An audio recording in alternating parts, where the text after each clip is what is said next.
রাখি তুমি এখানে? রোজ সকালে এখানেই বসে থাকে মাহমুদ। হ্যাঁ তাই তো মানে সকাল সকাল কীরকম একটা ভুল প্রশ্ন করে ফেললাম। কি ভাঙলে? বাথরুমে কিসের শব্দ হলো?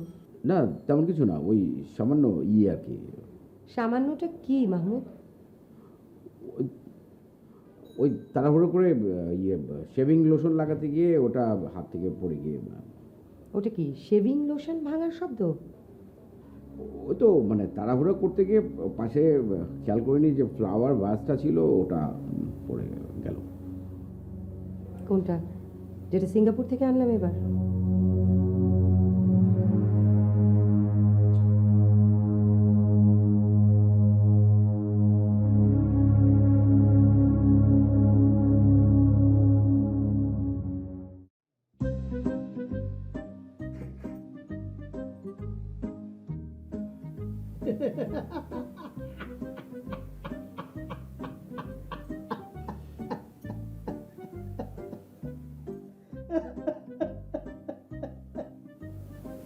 তোকে আমি ছাড়বো না,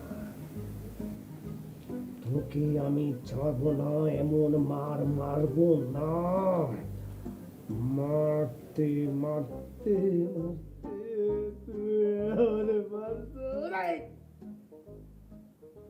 আঙ্গুল উঁচা করে আমার সাথে কথা বল। হাত নামা, হাত নামায় কথা বল, হাত নামায় কথা বল। চিনস তুই আমারে? আমি আপনার চিনি না ভাই, অল্প অল্প চিন্তা। তুই আমার মতো কথা বলস? একদম চুপ। আঙ্গুল নামা, আঙ্গুল নামা বলছি, আঙ্গুল নামায় কথা বল। তুই আঙ্গুল নামা। এখন আঙ্গুল নামাস না? নামা নামা নামা নামা। তুমি আমাকে এত ভয় পাও? এই সবসময় আমাকে এত ভয় পাও না কেন? আপনি কে? হুম? আপনি আমার বেডরুমে চলে আসছেন, আমার বউ দেখলে তো মাইন্ড করবে। হ্যালো, এক্সকিউজ মি, এটা আমার বাড়ি, এটা আমার বেডরুম। তুমি আমি কে? আমি কে? আমি কে? আমি একজন সাধারণ পাগল, কিন্তু হ্যাঁ সাধারণ পাগল, সাধারণ একজন পাগল, জেনারেল পাগল, জেনারেল ম্যাড। বুঝতে পারলে যে তুমি একজন সাধারণ পাগল। আরে বাবা, তুমি ব্যাপারটা যা ভাবছো সেরকম না, এই একটু ফান। হ্যালো, আমার তো বোঝার দরকার নেই। তুমি কি জানো, হসপিটালে তোমার আড়ালে তোমার স্টাফরা তোমাকে মইনু পাগল বলে ডাকে? হ্যাঁ, মাঝে মাঝে ওরা সামনে আমাকে বলে ফেলে। আর তুমি কিছুই বলো না? পাগলের ডাক্তার হিসেবে এটা সহ্য করতে হয়। আর তাদের স্ত্রীদের সহ্য করতে হয় পাগলদের। কি বলছো? এইসব পাগলরা এখন বাসায় আসতে শুরু করেছে, এত বড় সাহস হতে? দরকার নেই তো। তাহলে এরকম আস্ত পাগল ঘরে থাকতে নতুন পাগলের ঘর ঢোকাতে দরকার নেই। হ্যাঁ শুনেছি, 12 বছর কোনো পাগলের ডাক্তারের সাথে সংসার করলে নাকি তাদের স্ত্রীরা পাগল হয়ে যায়। আমাদের কত? 3 বছর। তার মানে 12 বছর আমাদের সংসার করার সম্ভাবনা নেই? নো থ্যাংক ইউ, আমার পাগল হওয়ার কোনো ইচ্ছা নেই।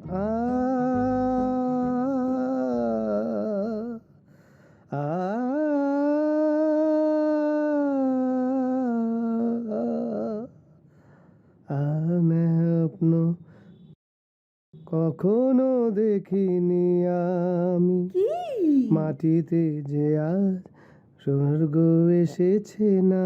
কি ব্যাপার? একটা মানুষের সংসার ভেঙে যাচ্ছে, সে কষ্ট পাবে না? ঠিক কষ্ট পেয়ে এখন আপনি কি করবেন? আমি আমার কষ্টটাকে দূর করব, আমি আমার কষ্টটাকে তুচ্ছ করে দেব।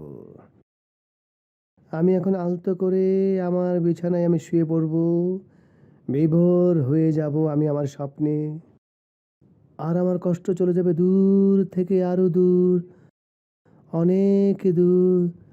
আয় ঘুমা।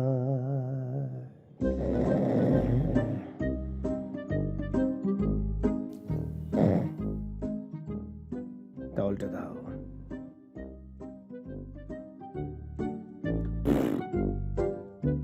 আচ্ছা মাম, তুমি কি আমাকে আজকে স্কুল থেকে নিতেও আসবে? তুমি যদি চাও সেটাও করতে পারি। তারপর আমরা কি করব? তারপর আমরা দুজনে মিলে একটু ঘুরে বেড়াবো। আজকে অফিসে আমার একটা ছোট্ট মিটিং আছে, ওটা শেষ করে আমি না হয় তোমাদের সাথে জয়েন করলাম। আমি আজকে না আমরা অনেকগুলো বাস কিনবো, কেন মা? কিনে তারপরে একটা একটা করে বাস আমরা ভাঙবো। ওকে? বা এটা তো মজার খেল। মজার খেলা, চাইলে বাবাও আমাদের সাথে জয়েন করতে পারি না?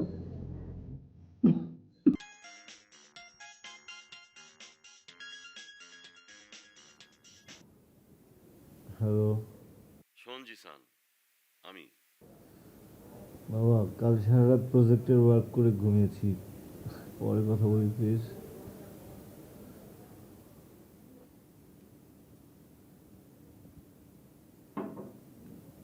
সারপ্রাইজ!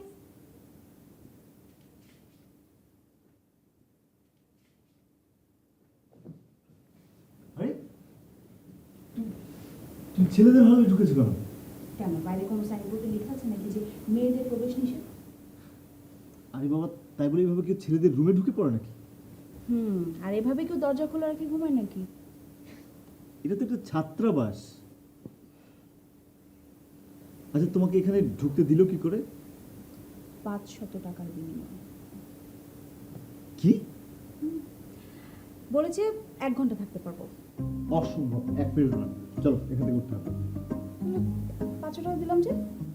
টাকাটা তো আর আমাকে দাও। তো দারুণ মামা যে বললো যে কোনো রুমেই আমি যেতে পারবো, মানে? তাহলে যাই, আমি অন্য কোনো রুমে গিয়ে বসি। আই খবরদার, বসো, কোথাও যাবে না। ও মা, এই বলছো অন্য কোনো রুমে যাওয়া যাবে না, আবার বলছো বসা যাবে না এখানে, তাহলে করবোটা কি আমি? আচ্ছা ঠিক আছে, চলো আমিও তোমার সাথে যাচ্ছি। কোথায়? দারোয়ান মামাকে আরো 500 টাকা দিয়ে তোমাকে এখান থেকে বের করার ব্যবস্থা করতে। আমার কল দেখে ধরছিল না। আমি অপরিচিত নাম্বার রিসিভ করি না, ভয়ে। আপনি আমার বাসা চিনলেন কি করে? তাহলে তো আমি তোমার অপরিচিত নই। ভিতরে এসে বসুন, তাহলে তো চা কফিও খেতে বলবে। আপনি চাইলে সেটাও বলতে পারি। বিষ মিশিয়ে দেবে না তো? আমি কেন এসেছি বুঝতে পারছো? এখানে আসার জন্য কি বিশেষ কোনো কারণ আছে? ভেরি ক্লেভার, খুব চালাক মেয়ে তুমি। আমি শুধু চালাকি না, আমি দেখতে অনেক সুন্দর। শুনুন আয়লা, সমস্যাটা পুরোই আপনার ব্যক্তিগত। আমি আমি কেন এসেছি বুঝতে পারছো? মাহমুদ তোমাকে কিছু বলেছে? তাহলে যে কারণে এসেছেন সেটা সরাসরি বললেই পারেন। মাহমুদ তোমাকে কিছু বলেনি? বলেছে তো, ওই যে আমি দেখতে অনেক সুন্দর। আমি কেন আসতে পারি সেটা বলেনি? না, ভালোবাসো মাহমুদকে? না, তাহলে বিরক্ত করছো। না। কিন্তু আমি বিরক্ত হচ্ছি। তো আমি কি করব? তুমি এখন একটা চর খাবে।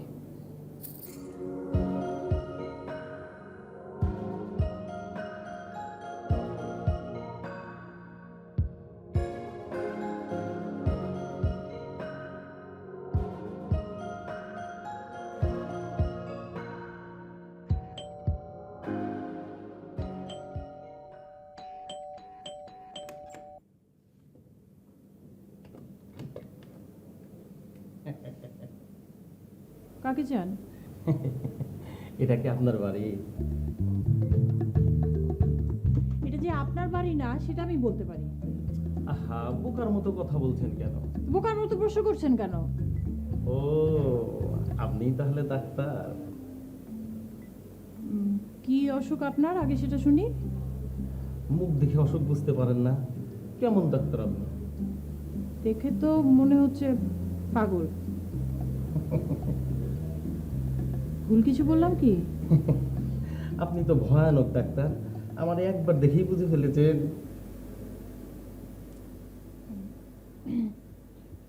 এখানে কি করছেন আপনি? আমি তো আপনারে ভালোবেসে ফেলেছি। হ্যাঁ, তাহলে তো বিপদ হয়ে গেল।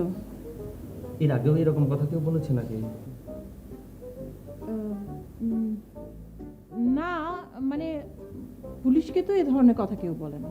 আহা, আপনি আমাদের মধ্যে পুলিশ টুলিশ আনছেন কেন? কি করব, আমি তো পুলিশের লোক। আপনি তো তাহলে গুরুত্বপূর্ণ কাজে ব্যস্ত আছেন, বিরক্ত আর না করি।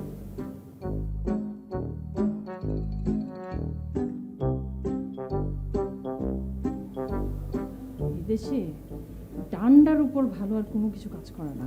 কিন্তু তুমি লোকটাকে এভাবে আঘাত করতে পারো না। ঘুম হলো তোমার?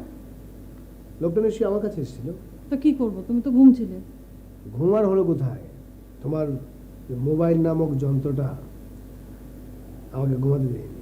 ও তাই না? কিন্তু আমি যতদূর জানি তুমি যখন ঘুম থাকো তোমার চোখ আর কান এই যে দুটোই বন্ধ থাকে। সেটা অবশ্য ঠিক বলেছো। তোমার তো ঘুম ভেঙেছে এই লোকটার কলিং বেলের আওয়াজে, আমি জানি না। না, আমার ঘুম ভেঙেছে তোমার বাবার মুঠো বার্তা, এই মানে SMS এর কারণে। এই খবরদার আমার বাবাকে নিয়ে একটা বাজে কথা বলবে না। কংগ্রেচুলেশন, তোমার বাবা বিয়ে করছেন। কি?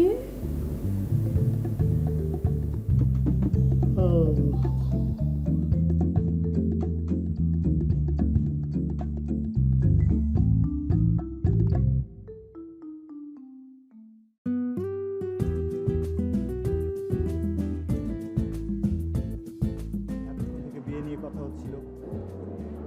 আমাদের বিয়ে নিয়ে? না, আমার বাবার বিয়ে নিয়ে।